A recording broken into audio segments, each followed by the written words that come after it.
Hey crew, I've got the key to this 21 Mercedes-AMG E53 Coupe. We are going to take it for a drive, but first let's check it out what it looks on the inside and outside.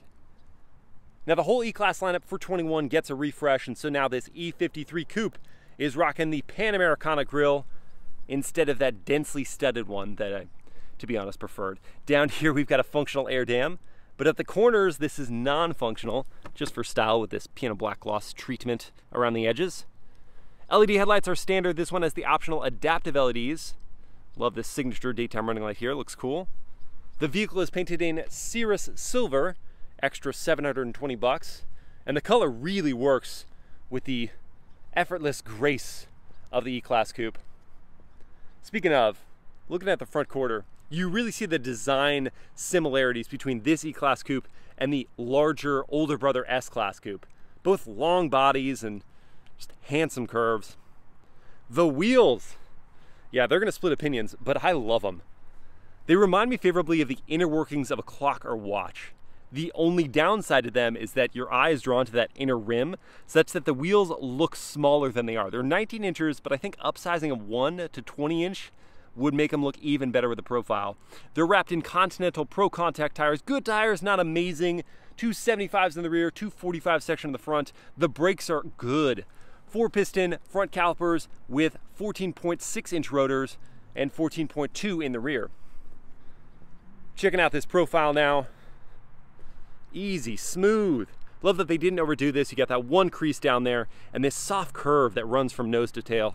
I'll show you that up close. Just like butter.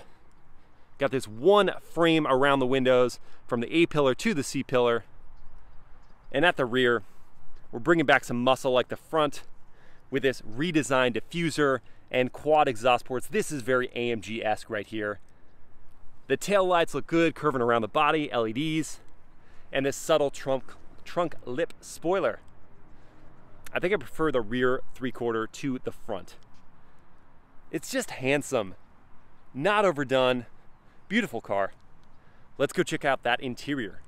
Opening up and looking inside now at this black and classic red Nappa leather interior. 2,900 bucks for this color combo. You got red contrast stitching throughout the cabin. The seats are heated as standard, ventilated as an option in this vehicle. Pull this lever and the seat will power glide forward, giving you a nice wide access point to that second row. I'll climb back here. Real easy to do, wow. Reach up and pull the seat back. Look at these beautiful Burmester speaker covers in the second row. Standard is that sound system. Tons of knee, look at this. This is my own seating position at 6 feet tall. All that room. The foot pockets are nice and tall to slide my feet under. Got air vents over here with knurled finishes. 2 USB-C ports that drop down. Cup holders there. No armrest to come down, which would be nice, but everything else, you've got all you need in the second row. And my head does clear the roof. Just barely, but it clears. Hopping out.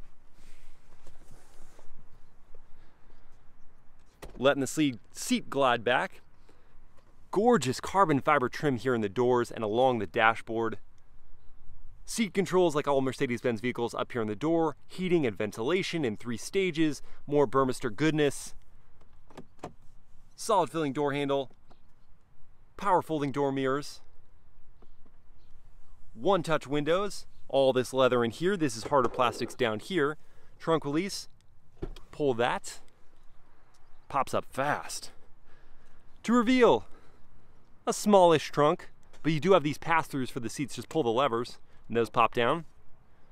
Power close and lock. Wow, closes fast too. Hopping back inside and looking at the new for 21 steering wheel design with these twin spokes coming off either side of the airbag cover. The haptic feedback controls, left side for the left screen, right side for the right screen. 2 12.3 inch displays operating the new MBUX infotainment. So responsive, so crystal clear, graphically impressive. You have Apple CarPlay and Android Auto, but you got to plug them in to one of the USB-C ports in there. You've got wireless smartphone charging. Controller here to operate the infotainment. You can touch it. As I mentioned, you can use these. You've got your drive mode selections here. Really cool graphics there. This is a customizable selector. You can do suspension, exhaust. Yes, this vehicle has the optional Mercedes-AMG performance exhaust. The carbon fiber continues here with the 4 air vents, the red contrast stitch up on the dashboard, giant sunroof opening, just a stunning cabin. And now it's time to drive it.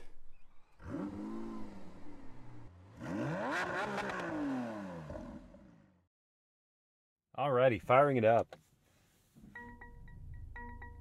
Very gentle start from that inline 6. Where's my... Must have messed it up. It didn't want to send out the arm to give me my seatbelt. How dare this vehicle? Alright, so we're looking at Apple CarPlay right now, just for reference. And you can see it doesn't take up the full screen, but it's pretty quick. So that's nice.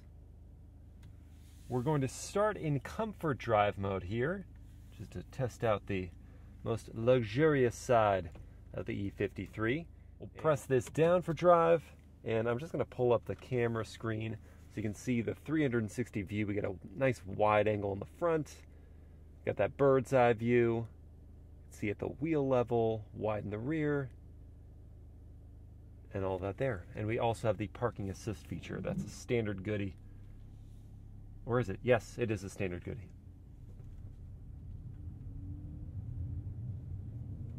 And away we go. So we have a 3-liter turbocharged inline 6-cylinder, mated to, for 21, a 48-volt mild hybrid system. Not a hybrid like that. This is a starter generator that can operate all of the accessory functions of the vehicle without the ICE. Itself, it makes 21 horsepower and 184 pound-feet of torque. The total output, therefore, for this vehicle is 100. It's more than that. 429 horsepower and 384 pound-feet of torque. The engine is connected to a 9-speed multi-clutch automatic gearbox that sends power to all 4 wheels. The 4MATIC Plus all-wheel drive system is standard on the E53. So as we went over those bumps, I'm thinking ride quality right now, because as I've come to expect of all Mercedes-Benz, Mercedes-AMG vehicles, the 4-corner air suspension, the air ride control, is very good at filtering out the actual harshness of the hits, the impacts. But it's not great at mitigating the noise of those hits. So when you go over a bump, you don't necessarily feel it, but you certainly hear it. The 9-speed automatic gearbox blends the gear changes so imperceptibly, you would have a real hard time picking out the individual changes, especially when you're not hard on it. Tire noise is very minimal. Wind noise in this cabin also kept to a minor degree. Visibility in here, superb. That C-pillar is the tiniest of blind spots. We do have standard blind spot monitoring. Rear cross traffic alerts. This one has the optional driver assistance package for $1,700, and that comes with adaptive cruise control, lane keep assist, steering assistance, lane change assist. It's got all the good stuff. You feel, when you're driving this car, you feel like you've done something right in life. Like you've played your cards right, and you've won. That's kind of how you feel when you're driving this vehicle. I think even more so than the sedan, because the coupe body style, coupe if you're from Europe, it's not one of necessity. Sedan is like you needed the extra rear doors, but the coupe is like, I didn't need this, I just wanted this look. That's kind of how you feel when you're driving this. You know it exudes grace and style. You can feel the power even at low speeds. The ride is luxurious enough Again, just kind of factoring out the noise of the bumps. I'm going to click it into sport mode here. We'll start to hear a bit more of that exhaust system, the AMG Performance exhaust. And we'll tap into this performance.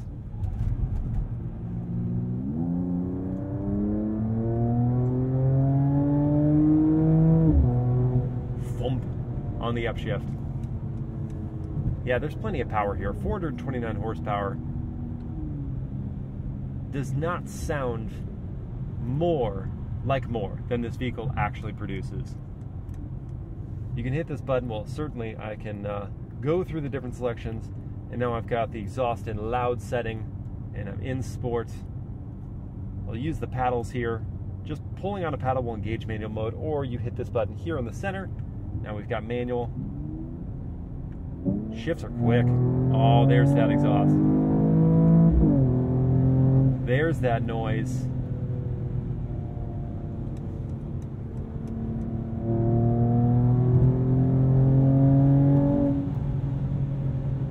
This thing rips. I'm going to change up the visuals here. Go to Super Sport. I love this look of the screen. You got the tack right in the center, what gear you're in.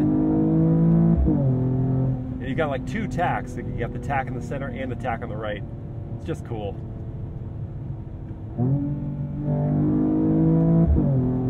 Yeah, it is a great gearbox. And the two characters of this engine are so pronounced in that it loves to be hustled, but then it was just as happy smoothly eking around town. Let's see if I can get some burbles from that exhaust.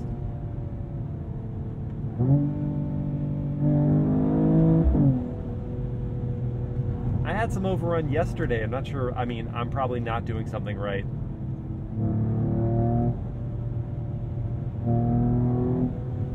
You know what? I'm not in Sport Plus, and that might help. Let's go to Sport Plus, the most aggressive drive mode.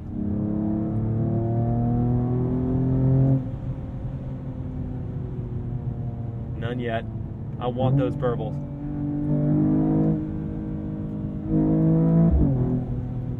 No, but it's still very satisfying to run it out.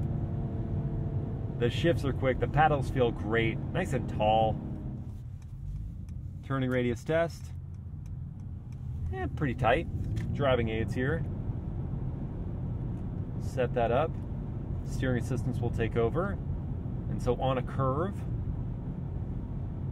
it's all good, and it's not making me check in on the wheel every 2 seconds. Gonna take this curve? Oh, okay, yeah, all right, that was a little scary. But it's got it.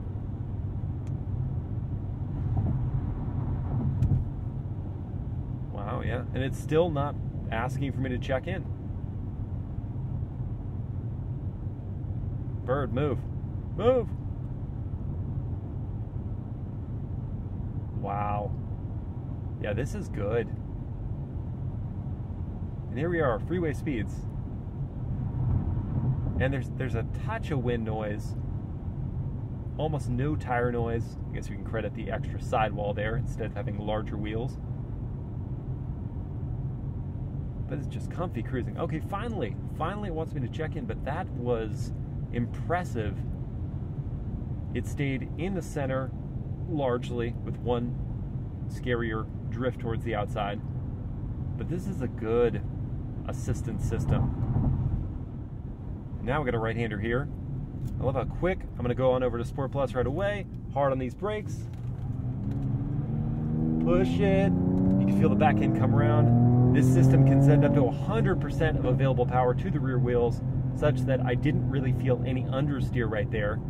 The turn-in was okay. The steering feel, the weight is there. It's not the quickest, absolute quickest rack. I had a good sense of what the tires were doing there. It felt a little lazy, the rack. And again, the weight was not perfectly disguised. Would love a slalom to look through, but right now all I'm dealing with are some corners, one off here and there. But it felt good as the body rotated and it got the power down and shoveled me out of the corner. But I think I want a little more urgency to the rack movement. Now we will have a chance to do a 0 to 60 blast here, so I'm making sure I'm in Sport Plus. I'm just going to tap the traction control button once to put us in sport handling mode. I'm going to brake boost a bit. Here we go. And go. Oh! Whoa! The hits of the gear changes.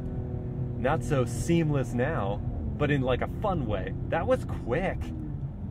So AMG says this car will get to 60 in 4.3 seconds. That felt like 4 on the nose. Maybe, yeah, like 4 on the nose. I think car and driver seem quicker. Yeah, like they've seen like 3.9 or maybe 4 seconds. I believe them because that was robust performance. Yeah, that was fun. Let's do one more corner here to round out my performance thoughts. A little squeal from the brakes, but from the tires rather. That's where I think we could have better rubber on this car. Better rubber I think would make a big difference here, because the brakes themselves feel really strong. Good modulation to the pedal here, but like when you're fully on it, they're stout. This could be a fun car with better tires. But now, easing back off, let's go to comfort drive mode. I'll leave the exhaust doing its loud thing. And with the performance conversation now done and dealt with, let's talk about the technology, because these twin screens create such a cool effect that you can't help but feel special driving this car and operating them. So we can use the haptic feedback controls, you can use the controller, you can touch the screen. I want to pull up one cool bit of info. So we've got our engine data that we can show at any time here. These haptic feedback controls work most of the time, but sometimes you're like double swiping or triple swiping before it actually picks up on the sensitivity. But look at this, a real-time readout of your horsepower and torque, your oil temps, all that good stuff. This is just fun to look at. Your left side, I've showed you already, showing, ooh, here's this. I want to show this. The augmented video. Now, granted, you're not just using this to sit here and watch people go through traffic lights. This is for your navigation system. So when you have turn-by-turn instructions going, it will give you like an arrow showing you, hey, you should turn right here. And the street name, it's very useful. And it's, what, an extra $350? I think it's worth it. Back to the driver's side of the gauge cluster. So I showed you one of the different skins on the display, but let's see another one. So we've got Sport, which is those classic gauges, but now with a yellow and red background. Probably the coolest look. No. The Super Sport's the coolest. Second coolest look. I like this one with a black background. And you can change up the information in each of the displays too. So let's go to like the right dial. And you can have speed information, you can have that map take over the whole screen if you want to. Fuel consumption, G meter. I mean, this is so customizable. You can have it set up however you want. And I'm going to let you guys listen to the sound system in my POV test drive or night drive. My thoughts on the 13-speaker Burmester system that's standard on the E53 is that the audio quality is great. You can get the volume jacked up pretty darn high. The bass, I want a little more from it. It's not hitting quite as hard as I would like. Certainly better than, I don't know, comparable Harman Kardon sound system or low-level Bose sound system, but it's not quite the impact of the upcharged Burmester 3D sound system, I think they called it. But it's good. It's a good, solid, standard feature of the E53. And that leaves the last thing I want to discuss, which is the seating position, the comfort level of these seats, because that's what you're going to care about on a daily basis. And the seats are very supportive. I'm finding a good ergonomic position. The steering rack adjustment is just right. And importantly, for a performance luxury vehicle, I feel like I'm sitting in the car, not on top of it. I am one with it, and therefore, as I dipped into the performance, it felt more like I was putting the car on, not like I'm just on top of it, kind of holding on for dear life. And that's important. So I think that in summary, this E53 Coupe is a specialized vehicle. It's a look. It has the fun to drive experience. Importantly, it has all of the luxury details. Stylistically, it's beautiful inside and out. Is it worth the 75 grand to start? I think if you have that kind of money, yeah, I think it is worth that price. As tested, we're looking at 86,460, and that's getting up there, but I mean, keeping it below 90 is, I think, a really good sweet spot for this car in a pretty unique segment. There isn't exactly a direct competitor to this car footprint-wise, right? Like, you've got 4 Series, you've got the M4 even, if you want to dial it up in performance, and that's getting closer to the price tag of this. But this is a bigger vehicle than that. It's not quite the size of, like BMW 8 Series Coupe, or, and I mean, the Lexus LC 500 would, I suppose, be a competitor, but that has a lot more performance, 471 horsepower for that one, but is more expensive at 92 grand to start. So this is kind of in a weird middle ground, but I think because of that, it's kind of like narrowed its niche extremely well. I hope you guys have enjoyed these POV Drive impressions, and I will see you again next time.